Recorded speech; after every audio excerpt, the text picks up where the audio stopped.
بسم الله الرحمن الرحيم الحمد لله رب العالمين والصلاة والسلام على أشرف الأنبياء والمرسلين سيدنا ونبينا ومولانا محمد صلى الله عليه وسلم وعلى آله وصحبه أجمعين وبعد فالسلام عليكم ورحمة الله تعالى وبركاته. كيف حالكم؟ الحمد لله. My dear brothers and sisters in Islam, respected Hujjaj, our respected viewers and listeners, all praises to Allah and salutations to our beloved Nabi Muhammad sallallahu alayhi wasallam. My dear brothers and sisters, today is the 44th day of the attack, the genocide on our brothers and sisters in Palestine. 44 days already, Ya Allah. We start off with a fervent and sincere dua that Allah must end this genocide in Palestine and that our brothers and sisters in Palestine must be victorious. And that Allah grants Jannatul Firdaus to all those who have passed on and Shifa Kamilan to those who have been injured. My dear brothers and sisters, you know, when we reflect on these statistics, many times when I speak to people, they say to me, you know, Sheikh, I can't look at the photos. I don't want to know, I don't want to hear anymore because it is upsetting, it is difficult. But it is important for us as an ummah to remain updated on this.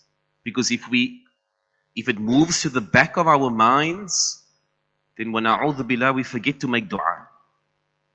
But I'm sure if we are reminded of it, then we make dua. So I remind myself and everyone present that when I last checked these statistics, they indicated 3,561 women have passed away and 6,403 children in Palestine have passed away in the last 44 days. So the first point is, yes, dua must continue without a doubt. That is like lazim, it is wajib upon every Muslim that your dua does not stop. And your dua should not only be, you know, in the form of the way we make dua. Your dua, when we look at the nature of it can take various forms of ibadah. When you recite Quran and you make a niyyah of the reward of that for the people of Palestine. When you make a sadaqah, even if it's not directly to the Palestinians, you ask Allah for the reward of that action to be for a particular outcome. You know, we call this isalu thawab. You do an action and you want the reward to go elsewhere. So my dear brothers and sisters, I'm here just this evening to talk about one matter, and that is, what should you and I be doing? You know, one brother, one Haji who's in the masjid now, I know, said to me, dua can't be enough. And that's the right attitude. It can't only be dua. We must be doing something more than that. That is a sign of Iman. And when we reflect on this hadith which I've mentioned previously, that man ra'a minkum munkaran falyughayyiru biyadihi, that if you see something wrong, and we are seeing this on these clips, it is something we are seeing that is wrong, our Prophet said sallallahu alayhi wasallam, falyughayyirhu biyadihi, that there's two things we need to note from this hadith. That you must make an effort to change the situation. And then the Prophet says, sallallahu alaihi wasallam, your capacity to change it can differ. So the first level is a physical change, biyadihi. You do something about that wrong, physically. And the second level, as I mentioned previously, bilisanihi, that if you can't do something physically, then you talk out about it. In whatever capacity that you have. You talk to, you know, publicly, you talk to your friends, your neighbors, you alert everyone to the stance that you take. And so today, you know, they might refer to this as activism. You know, in the period of apartheid, our parents and grandparents for the younger generation, and the elderly who are present, they were part of the activist movements to take a stance and to act against it. So for a Muslim here, what is our forms of activism? How do we physically and verbally make changes? So the one point, you know, and I had this conversation with imams in the week as well. We were discussing what is the effect of the protests. What is the effect of it? What does it bring about? When Muslims protest appropriately with Islamic, principles governing them, it sends a very strong message to leadership. If I just reflect on what occurred in Cape Town last weekend, on the Saturday, mashallah, the Muslims came out, as they're estimating 200,000 Muslims, ya Allah. United, it wasn't about masjid affiliation or which council or, they were there to make their voice heard. And the message was received clearly. They walked to Parliament. And then the following day, if you watch the news, there was a pro-Israeli, event. And things didn't run as smoothly there. Firstly, according to reports, the initial amount of people were less than 10. Yeah, I'm laughing. Less than 10 in favor. And the Muslims pitched up more than 1,000, not even arranged. And there were some altercations that occurred there, which I don't want to address here. But the point I'm getting to, my dear brothers and sisters, is what do we do? How can we show our support?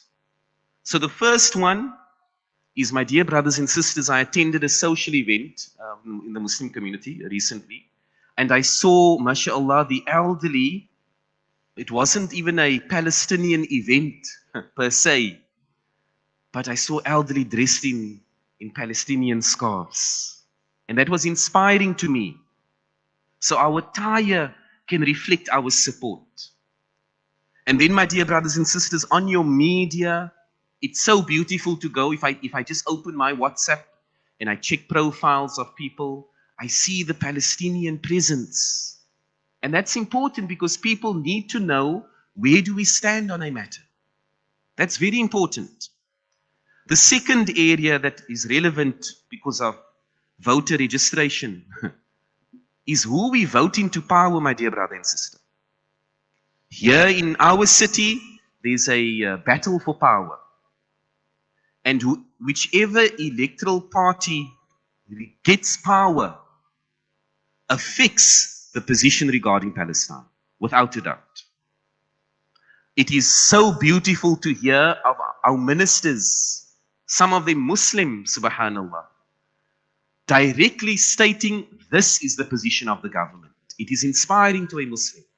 And what is our role as Muslims in South Africa? We must ensure that those who lead in a manner which aligns with our interests should be in power.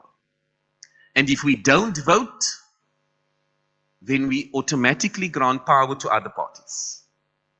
So remember your role there, because it would be inspiring for our leadership to take these stances. In our city, it's very important.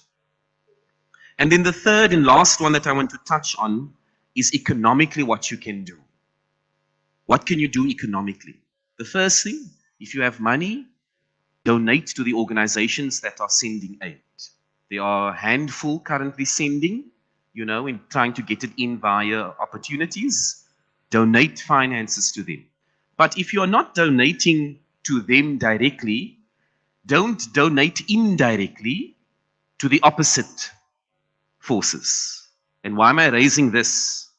Because it's Black Friday that's coming up. And we get excited as people for Black Friday, because there's specials. But just on a side note, do you know why it's called Black Friday? Do you know the history of the term? It actually has, authentically, very racial undertones. The origin of this term, Black Friday, if you go into history, there's a very deep racial connotation. Many say, well, it goes back to the States, the late 1800th century, in which the books would change from red to black after Thanksgiving. That's the story they try to spin. But if you go into history, there's one that's very scary. The one of the early 18th century is that The day after Thanksgiving, the black slaves were sold at a discount. That's the one. And the most authentic reason for Black Friday, getting Black Friday, goes back to the 1950s, Philadelphia, the United States, where at this time of year, I will call it out, black people would come into the city and shop. And the cops, in the 1950s, felt there were just too many black people coming in and shopping, and so they used to call it Black Friday. And so the term stuck, and so today the world celebrates Black Friday. Last year I saw something interesting. One company in Johannesburg, a Muslim company, called it White Jumu'ah. Okay, mashallah, Islamized it a bit here. Okay, we give some reward there. But why am I raising this point? Because with this day coming, please, my dear brothers and sisters, there are some companies that are unapologetically supporting Israel. They're not shying away from it. So all I ask you to do is don't support those companies that are explicitly not aiding Palestine. Just don't support them. And at the same time, I don't want us to criticize people who don't take that position. So when we look at the other cities in South Africa, maybe there's a protest or a rally outside a certain shop. Now there's a group of maybe Muslim protesting there, and they see a Muslim entering. Now they want to belittle the Muslim entering. Or they belittle the Muslim that works there. So let's just understand the Islamic etiquette. I'm calling on the action that you have within your capacity. Don't support those companies that one company, mashallah, because of pressure, have removed an Israeli product from their shelves. And the Muslims celebrated, and then they put out a different reason, but nonetheless the effect is the same, alhamdulillah. And I looked at one Israeli product, recently. It says made in Israel, and below that they write in a factory where Palestinians and Israelis worked together peacefully. Absolute nonsense. That's to sell the product. So my dear brothers and sisters, the request is, even though the specials might be luring, think of our brothers and sisters in Palestine. If our money can't reach them directly, don't support those companies, those businesses, those products that are explicitly servicing, donating, helping, the cause against the Palestinians. That is something we can do. The taghyir, as the Prophet ﷺ asks us to do, the change within your capacity. May Allah subhanahu wa ta'ala guide all of us and keep our hearts in making dua for our brothers and sisters in Palestine. And we act within our capacity. May Allah free Palestine. May Allah end the genocide and continue with the ibadah for our brothers and sisters. Wa sallallahu wa sallam alhamdulillah rabbil alamin.